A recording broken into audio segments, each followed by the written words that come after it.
Good day everyone, welcome to my channel. So in this video I will discuss what is research. Before we start, I would like to say thank you so much to all my viewers, silent viewers and supporters in my channel. Thank you for watching my videos. If you are new with my channel and then you like this video, please hit the like button. Don't forget to share and please support my channel guys by clicking the subscribe button. So let's begin. What is research?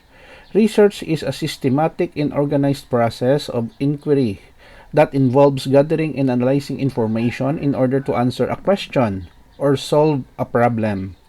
It is an essential component of many academic fields and disciplines as well as many professional settings. Research is important because it allows us to generate new knowledge and insights, to test and validate existing theories, and to identify and address important social, economic, and scientific issues. By conducting research, we can make informed decisions, solve practical problems, and improve our understanding of the world around us.